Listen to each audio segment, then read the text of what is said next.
Going to go ahead and throw on these Pro Taper bars. Biggest reason we're doing it is because the crossbar support is going to provide some protection in case of a dump. Supposedly the stock bars bend pretty easily if the bike is dumped, and something I'd rather just not deal with. So we'll be proactive about that. Get those installed. Got some Vans waffle stomp grips. Go ahead and match the common cell with the same grips, and this really nice looking one finger clutch lever. Should make a huge difference. We're also going to go ahead and install one of these mirrors, possibly two. We'll see how they fit, but mainly just one to maintain compliance. These are the strips that we'll be installing for the rear signal lights and the relay here. And if we can find a clean spot for a couple of these stickers, definitely go ahead and put those on there. For those of you who don't know, Soft Serve Printing is my 3D printing business and Etsy store. Feel free to check it out, softserveprinting.com. Probably gain at least 3 penis sizes, if not more, guaranteed.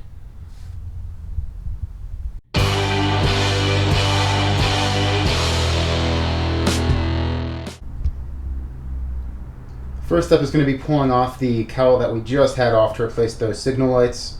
Hopefully we don't lose another bolt. Haven't ordered a replacement yet. Figured might as well do some more work, lose some more bolts, and get them all ordered at once. Have a whole bunch of those Honda points or whatever they are from buying this. But yeah, once we get this popped off, it should just pop right in. The relay is adjustable, but I don't really care what blink rate. It's probably better than what's in there. So let's go ahead and get that installed, and we'll take a quick video once that's in, showing how the signal lights, or the front ones, look, and we'll get to installing the back ones.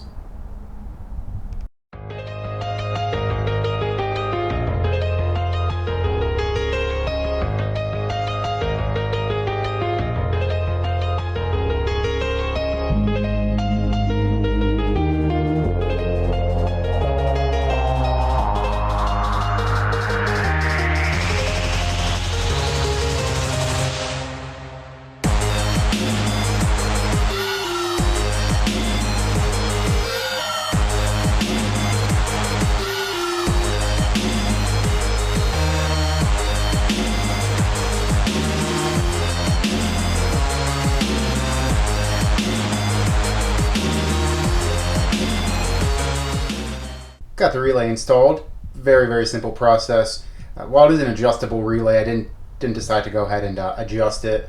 This is just as it came, so I'm assuming it's 50 flashes per second. Pretty standard. Happy with it though. It was $12 or so off of Amazon, maybe eBay. Either way, it was about $10, and it does the job well. We'll go ahead and we'll get the seat popped off now, and we will see the best spot for the strips. Couple of options I'm thinking here. Might go this right here. We'll see how much is blocked by the cage. Should be pretty bright though. The other option we have is going to be right here. So we'll see what allows for the most visibility and the cleanest wiring. Once we determine the location, we'll go ahead and solder the lights into the original harness, and should be in good shape. Do another update once we're soldering. Figure a few people may want to take a look at that. So we'll get to work, get the seat off, and find the best spot.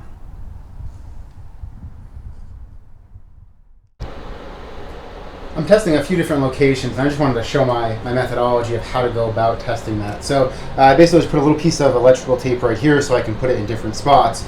And then I was actually able to just stick the wiring right from the end into the little battery tenders. It's not the best connection in the world, but it's enough to test it. I'm thinking the side option is the best way to go. It doesn't provide the absolute best visibility from the dead rear. However, it does provide some.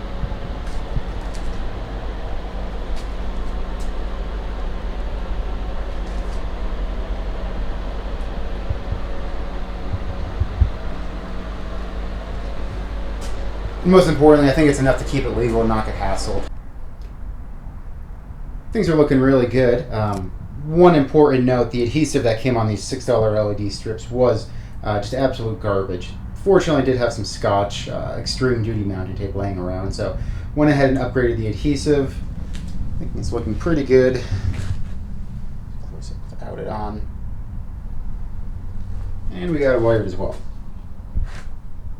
Not soldered quite yet. For those wondering, the orange is the left, the blue is the right, and the green is the ground. Went ahead and got our heat shrink ready to go, so we'll solder this up, heat shrink it, tuck it all away, and yeah, move on to the next project. Damn, this good shit! We are just about done with the rear signal light install. Let's go ahead and take a look at how that came out on the inside. So we have the original harness running here. This is where it plugs into the extension. Going here, this is where all the soldering points are. Everything is tucked back up in here. Looks factory. This guy is just coming in here, running around, so it's not going to have any interference at all. And yeah, pretty happy with how it came out. I think they're very bright. It does get some rear visibility. Go throw the other ones on.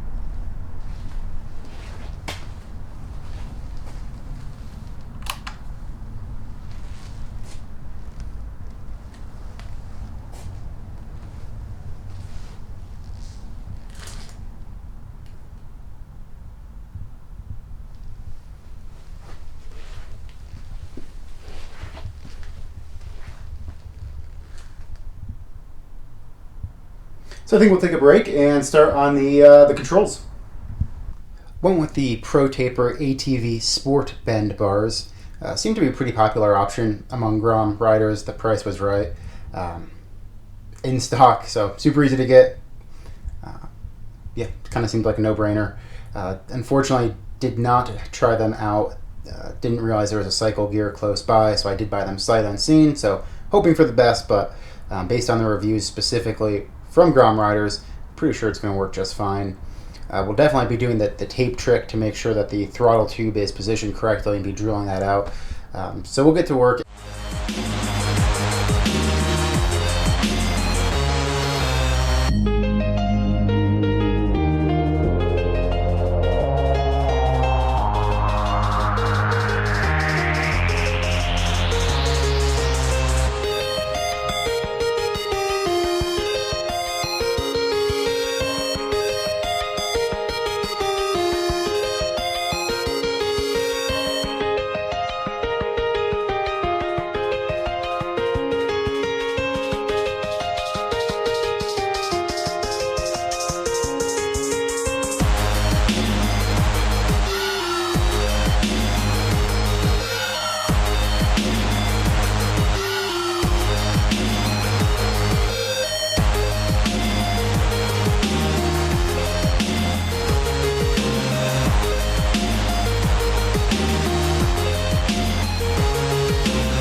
we'll definitely be doing the tape trick to make sure that the throttle tube is properly aligned and drilled out. There's a lot of people out there that are saying, oh, just Dremel the nubs off or just tighten it and don't worry about it. It's going to take like an extra 10 minutes. So we'll get to work, and I'll make sure I highlight that part as well, give you any tips I encounter. But yeah, should be pretty straightforward. Got just about everything loosened up here. Just like everything else on the bike, super tight bolts and screws. Trying to get the bar ends off. I don't know if it's required, but at the minimum it would certainly make it easier. Sat here with the Milwaukee Impact driver. Didn't strip it out, but didn't make any progress at all. Moved over to this side. I figured it was pretty much mandatory to get the throttle off. And the Milwaukee Impact bit actually just shattered inside of the bar end. Let's see if I can find the other. Not sure if that'll focus. So that is destroyed. Hopefully we don't have to remove the bar ends to remove the throttle tube. If we do, this might get a little bit more difficult. So yeah, stay tuned.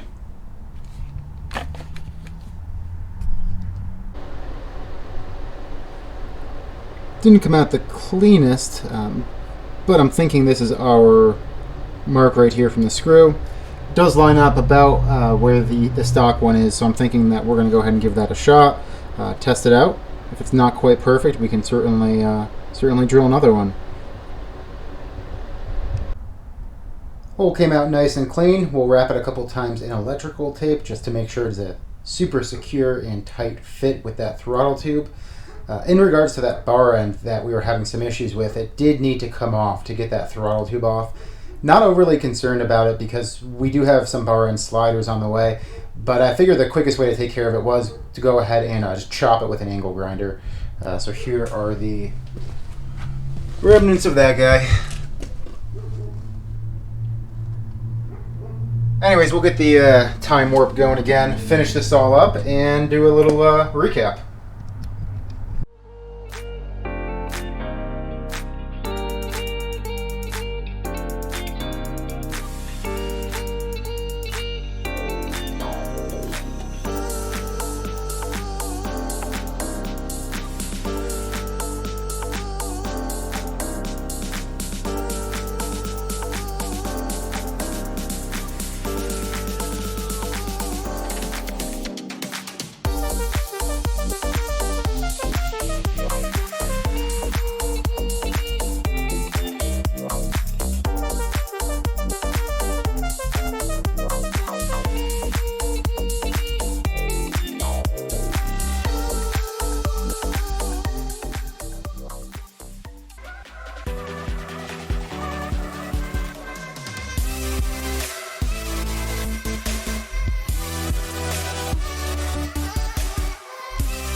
Another nice day working on the Grom. Got quite a bit done today, so let's go over everything we did. First thing we did was get the signal relay taken care of, so the signal lights are now blinking at the right pace, whatever the right pace may be.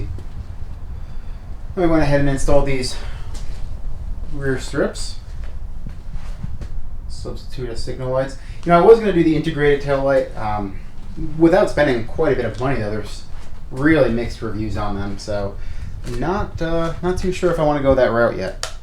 But if we have issues with these, certainly an option. Alright, so once we had all that taken care of, we went ahead and diverted our attention to the controls here. Installed the ProTaper Sport ATV bend bar. Looks really nice. Feels much better than the stock, much more comfortable. I did have to go ahead and reroute a few cables, so let's go take a look at that. Brake I did remove out of the clip, so it's just resting against here, but it did give it enough free play, and it's not really causing too much stress right there, so I think we're just fine. And the clutch was a pretty big one, so that one I actually redirected to behind the fork. I don't see it causing any issues, but it gives it more than enough clearance. And speaking of that, we have a really nice handle here.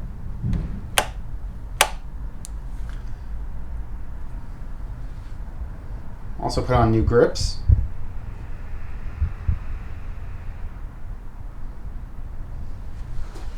And last we did this mirror.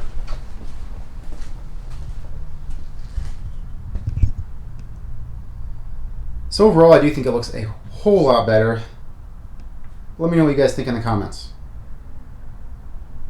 Thanks for watching and enjoying another great day working on the Grom with me. One thing I did want to mention as well, we're not too worried about these electronic controls right here and that little wire dangling off. We are going to go ahead and get an aftermarket signal light control unit deal.